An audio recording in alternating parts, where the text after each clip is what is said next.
नमस्कार। दिवाली के पर्व के जो 5 दिन के पर्व हैं उसमें दूसरा दिन है आज, और कई लोग इसको नरक चतुर्दशी के नाम से भी मनाते हैं और कई लोग रूप चतुर्दशी के नाम से भी मनाते हैं। तो क्या है इस दिवस का एक अंडरस्टैंडिंग जिसको लेके हम स्वयं को और संसार को फायदा पहुंचा पाएं? देखिए, कल धनतेरस पर हमने बात की थी कि आपको धन की गाड़ी मिल गई है। अब इस गाड़ी को लेके कहाँ जाना है? जब आपको गाड़ी मिल गई है तो आप दो तरीके से चीज़ों को समझ सकते हैं कि आप तो स्वर्ग की तरफ भागें, मोक्ष की तरफ भागें, और दूसरा तरीका है जो वास्तव में इस कहानी का रहस्य है। स्वर्ग हुआ, मोक्ष हुआ, आनंद हुआ, आप उसकी तरफ जा नहीं सकते। आप इनको प्राप्त करने के लिए कुछ कर नहीं सकते। यही बात यदि मनुष्य को समझ में आ जाए तो ना जाने कितनी प्रॉब्लम दुनिया की सॉल्व हो जाएं। हम नरक में बंधे हैं। जिस दिन बंधन छूट जाएगा या हम इसको तोड़ देंगे, उसी क्षण जिसे हम बहुत ही करोड़ों किलोमीटर, अरबों किलोमीटर दूर हमारी क्षमता से बाहर का स्वर्ग या मोक्ष मानते हैं, उसी समय हम वहां पहुंच जाएंगे। तो जब आपको धन की गाड़ी मिल जाती है तो आपके पास एक बल आ जाता है, आपके पास एक गति आ जाती है, और उस गति से आपको हमको नरक में जाके, जो आज नरक में तो थे ही, लेकिन नरक का जो टॉप पावर है, नरकासुर के पास जाके उससे युद्ध करने का मौका मिल जाता है। तो नरक होता क्या है पहले समझ लेते हैं, क्योंकि हम ऑलरेडी नरक में ही हैं। हम माने तो ना माने तो नरक में ही हैं। तो नरक में परसेंटेज टर्म में देख लीजिए, कुछ लोग हमारे सामने ही हम देखते हैं दुनिया में बहुत ज़्यादा परेशान हैं, उनको ज़िंदगी बहुत ज़्यादा नरक लगती है। हमारे पास थोड़ा सुकून है तो हमें लगता है कि नरक नहीं है, लेकिन वास्तव में यह सब नरक है। मोक्ष के सापेक्ष यदि हम देखें, उस अवस्था के सापेक्ष की जो परम आनंद है, उसके सापेक्ष तो हम सब नरक में हैं। और नरक में होने का मतलब होता है भय होना। और भय हमें तब होता है जब हमें समझ में नहीं आता, हमें पता नहीं चलता कि करना क्या है। तो भय होता है ज्ञान की अनुपस्थिति में। और नरक में क्या होता है, सबका अपना अपना मन होता है। मतलब किसी का जो मन होता है मनुष्य का, वो इतना फ्रेगमेंटेड हो जाता है कि हर व्यक्ति को लगता है कि वही सही है और सब युद्ध करने लगते हैं। तो नरक में ज्ञान मतलब एक जुड़ाव, एक चीज़ों को समग्रता से देखने की शक्ति वो बिल्कुल नहीं होती। और नरक में सब अपने मनमानी करते हैं, आपस में लड़ते रहते हैं। एक कहानी है, एक बार किसी भक्त ने भगवान से पूछा कि भगवान, नरक और स्वर्ग में अंतर क्या है? तो भगवान बोले, चलो तुम्हें लेके चलते हैं पहले नरक दिखाने। तो नरक दिखाने लेके जाते हैं, तो वहां जाके देखते हैं कि सभी मनुष्यों के हाथ में यहाँ पे डंडा बंधा हुआ है। डंडा बंधा हुआ का मतलब हाथ मोड़ नहीं सकता, और आगे व्यंजन एकदम हजारों लाखों तरीके के बिल्कुल खुशबू पकवान जो होते हैं वो रखे हुए हैं। अब नरक में हाथ सीधा है, हाथ मुंह तक जा ही नहीं सकता, तो सब लोग भूखे मर रहे हैं। क्यों? क्योंकि हाथ सीधा है तो खा ही नहीं सकते। फिर भक्त ने बोला भगवान से कि स्वर्ग दिखाइए। तो भगवान उस भक्त को स्वर्ग में लेके गए। तो स्वर्ग में जाके क्या देखते हैं कि वहां भी यही अवस्था है। सबके हाथ ऐसे सीधे हैं, बंधे हुए हैं, आगे व्यंजन है, लेकिन वहां सब हंस रहे हैं, सब खुश हैं, सब तंदुरुस्त हैं, हष्ट पुष्ट हैं। क्यों? क्योंकि स्वर्ग में सब एक दूसरे को खिला रहे हैं।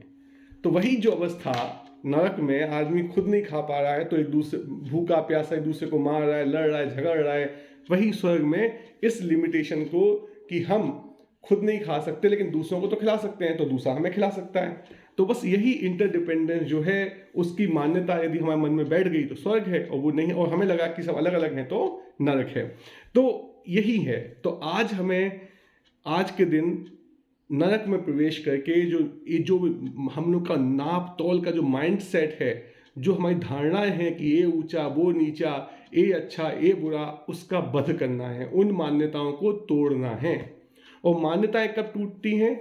जब हमें श्रद्धा बढ़ती है। और श्रद्धा कब बढ़ती है? जब हमें लगता है कि हम सुरक्षित हैं, दुनिया में जो भी है सब जैसा है वैसा होना चाहिए था। तभी ये जो मान्यताएं हैं, बिलीफ सिस्टम्स हैं, ये थोड़े से टूटते हैं। तो बिलीफ सिस्टम और मान्यता एक्चुअली एक दूसरे के अपोजिट हैं। यदि ज़्यादा बिलीफ आपके पास है तो मान लीजिए कि श्रद्धा आपके पास कम है। मतलब दुनिया में कहानियां आपने बहुत गढ़ रखी हैं दुनिया का मतलब निकालने के लिए, तो आपकी श्रद्धा उतनी कम हुई। और यदि आपने दुनिया की समझने के लिए छोटी छोटी कहानियां बनाई हैं, साधारण सिंपल सी, और उससे आप सोचते हैं कि अब संसार, ये जो भयावह संसार दिख रहा है उसको जी लेंगे, तो श्रद्धा मतलब ज़्यादा है। तो आज के दिन हमें जो कल धन मिला था, जो धन की गाड़ी मिली थी, उसको लेके लोगों के साथ जो व्यवहार किया हमने, उस व्यवहार पर चिंतन करना है।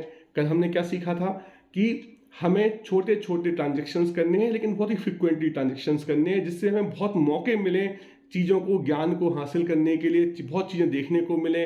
और उसके बाद हमने क्या कहा था कि हमें कोशिश करनी है कि हम अपने पास वाले लोगों के, जैसे घर में हम पैसे का उपयोग नहीं करते, तो जितने पास वाले हमारे संसार है उससे बढ़ते हुए धन, मतलब जो चीज़ जिसका 1 से 2, 2 से 3 प्राकृतिक तरीके से होती है, जैसे गाय, भेड़, बकरी, ज्ञान, शरीर, ये मतलब इसको ये बढ़ते हैं, मतलब ये क्या कहा जाए तो इसको ये बढ़ते हैं, चिंतन जितना करोगे उतना बढ़ेंगे। गाय, बैल, बकरी आप सब जानते हैं कि 2 होते हैं। तो आसपास के लोगों के साथ हमें बढ़ते हुए धन के साथ व्यवहार करना चाहिए और दूर के लोगों के साथ घटते हुए धन का उपयोग करना चाहिए, क्योंकि हम नहीं चाहते कि वो हमारे ज़्यादा पास आए। और तीसरा हमने क्या सीखा था कि खुद का जो धन है, शरीर, मन, हमारी खुद की चीज़ों को क्रिएट करने की क्षमताएं, स्किल्स, इसका उपयोग जितना ज़्यादा करेंगे उतना हम शांति में रहेंगे। तो कल जब हमने इस तरीके से बात को समझा और आज हमने अपने अनुभवों पे चिंतन किया, तो हमारी 3 धारणाएं टूटनी चाहिए। जो पहली धारणा हमारी टूटनी चाहिए कि कोई भी व्यक्ति, आज हमें लगता है कि सब एक दूसरे छीनना चाहते हैं, लेकिन ये बिल्कुल सत्य नहीं है, बिल्कुल सबसे बड़ा ज्ञान है। दुनिया में कोई भी आदमी लेनदारी बहुत ही दिल के एकदम बिल्कुल जो नीचे का बॉटम का एकदम, मतलब मान लीजिए कि मूल में जो है, मूल में कोई लेनदार बनना नहीं चाहता, मूल में कोई किसी का उधार लेके अपने ऊपर वजन बढ़ाना नहीं चाहता।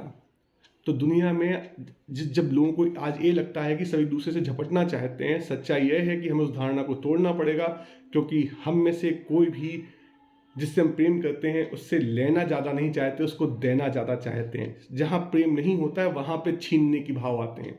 लेकिन जब प्रेम का दायरा बढ़ता चला जाता है, हमारे चिंतन का, समझ का, ज्ञान का दायरा बढ़ता चला जाता है, तो प्रेम बढ़ता है, तो हमें समझ में आता है कि कोई भी व्यक्ति दुनिया में लेनदार बन के रहना नहीं चाहता, सब देना चाहते हैं प्रेम के भाव में। दूसरी धारणा जो टूटती है कि कोई ऊंचा नीचा, कोई अच्छा बुरा, हम किसी का अच्छा कर सकते हैं या कोई हमारा बुरा कर सकता है, ये सब धारणाएं टूट जाती हैं, क्योंकि हमें समझ में आ जाता है कि एक्चुअली में जो हमारा स्वयं का धन है, जिसको हम खुद उत्पाद कर सकते हैं, जो हमारे स्वयं के अंदर की क्षमताएं हैं, वहां तक तो संसार के लोग पहुंच ही नहीं सकते। वो चोरी क्या, मतलब वो तो इतना अज्ञात विषय है कि जैसे मान लीजिए कि आप 5वें माले पे खड़े हैं, आप बिल्डिंग में, और दूसरा 3रे माले की बिल्डिंग में है, तो 5वें माले के घर में क्या हो रहा है क्या नहीं हो रहा है वो देख ही नहीं सकता। वो क्या देख के आपको लूटने का भाव करेगा। तो जो यदि आप ऊपर पहुंच गए चिंतन के लेवल पे, तो नीचे जो चिंतन के लोग हैं वो गाली दे सकते हैं, चिल्ला सकते हैं, लेकिन कोई आपका बुरा नहीं कर सकता। उसी तरीके से आप उसको कितने ही समझा लो कि ऊपर आ जाओ ऊपर आ जाओ, लेकिन वो आना नहीं चाहता, वो वहीं के वहीं अपना खुश है, अपने आप को वो एक या दूसरे माले के लोगों के सापेक्ष बड़ा ऊंचा मान रहा है, उसको पता ही नहीं कि ऊंचाई बहुत ज़्यादा है, उसको आप कैसे ऊपर खींच सकते हो। तो आज एक धारणा टूटनी चाहिए कि हम किसी का अच्छा कर सकते हैं, कोई हमारा बुरा कर सकता है, धारणा टूट जानी चाहिए। हम बहुत सुरक्षित हैं, सब एक दूसरे के भाई हैं, कोई किसी का बुरा नहीं कर सकता, कोई किसी का अच्छा नहीं कर सकता। हमारे खुद की गलत सोच जो हमारे शकल में प्रदर्शित होती है, हमारे भाव में प्रदर्शित होती है, हमारे शब्दों में प्रदर्शित होती है, जो हमारा खुद का ज्ञान है, जो खुद का भय है, जो हमारे इन सब चीज़ों में जहाँ जैसे हम दुनिया में व्यवहार करते हैं, वो जब सामने वाले को अटैक करता है, तब सामने वाला बचने के लिए हम पे परेशान करने की कोशिश करता है, वरना कोई किसी का बुरा करना नहीं चाहता। और तीसरा, जब हम समझ जाते हैं, बिल्कुल अबंडेंस का भाव आता है, क्योंकि अपने खुद के उत्पाद किए हुए धन से अपना जीवन चला रहे हैं, तो जो अलगाववाद पैदा हो रहा है दुनिया में, आज कमी है, मतलब अभाव में स्वभाव बिगड़ जाता है। तो आज जो अभाव है, क्योंकि दूसरे के धन से काम करते हैं तो हमें डर लगता है कि हम दिवालिया ना हो जाएं, तो एक अभाव का जो भाव होता है, जब हम खुद के धन से व्यापार करते हैं तो खत्म हो जाता है। और जब अभाव खत्म हो जाता है तो स्वभाव की उत्पत्ति होती है, और जब स्वभाव की उत्पत्ति होती है तो अलगाववाद खत्म हो जाता है और हमें दिखने लगता है कि हम सब एक हैं। कुछ ऐसे मान लीजिए कि एक ऐसा पंछी है जिसके अरबों खरबों मुंह हैं, और यही एक पंछी है, हमें लगता है कि हमारा मुंह अलग उसका मुंह अलग, लेकिन पेट सबका एक है। कुछ इस तरीके से समझ लीजिए कि हम कनेक्टेड हैं, मतलब डेप्थ में हम सब कनेक्टेड हैं। मतलब मैं बहुत डेप्थ में जाके जो सोचता हूँ उससे दुनिया में कुछ भी परिवर्तन हो सकते हैं। हाँ, समय लगेगा, क्योंकि चीज़ों को रिफ्लेक्ट होने में, मैनिफेस्ट होने में समय लगता है, लेकिन जितनी तीव्रता से मैं अपने अंदर से सच्चा भाव, प्रेम का भाव लाऊंगा, उतनी तीव्रता से मैनिफेस्टेशन भी होगा। तो ये सब जो धारणाएं हैं कि कोई लेना चाहता है, कोई हमसे छीनना चाहता है, हम अलग अलग हैं, या कोई ऊंचा है, कोई नीचा है, कोई अच्छा है, कोई बुरा है, आज यदि ये धारणाएं टूट गई और हमारे अंदर का भय समाप्त हो गया, हमें ज्ञान की रोशनी पैदा हो गई, इस अंधकार में जहाँ पे हर चीज़ अनिश्चित लगती है, सतत परिवर्तनशील है, वहाँ पे हम कुछ बहुत ही सिंपल शाश्वत मूल खोज लेते हैं, और अपनी जो पोली बिलीफ सिस्टम्स हैं, जिनको हम जबरदस्ती कंधों पे विक्रम बेताल की तरह वो बिलीफ सिस्टम हमारे कंधों पे टंगे हुए हैं, उनसे छुटकारा पा लेते हैं, तो नरकासुर का वध हो जाता है। तो आज वो नरक चतुर्दशी का एक मतलब निकलता है। और देखिए, रूप चतुर्दशी क्यों बोलते हैं? क्योंकि जब नरक में हमने जितनी विजय पाते चले गए, उतने हमारा रूप निखरता रहता है, क्योंकि ज्ञान उतना ज़्यादा प्रकाशित होता है, हमारे अंदर का चेतना उतनी प्रकाशित होती है, तो रूप उतना निखरता जाता है, और एकदम ज्वलंत, एकदम ऐसी अग्निपुंज प्रकाशित होता है कि उसमें सभी लोग संसार में अपने आप में चमक महसूस करते हैं, उनके चेहरे पे भी एक खिलखिलापन आता है। तो इसीलिए आज नरक चतुर्दशी और रूप चौदस आप सबको शुभ भावों में वृद्धि करे। इसी शुभकामनाओं के साथ तेरा तुझको अर्पण।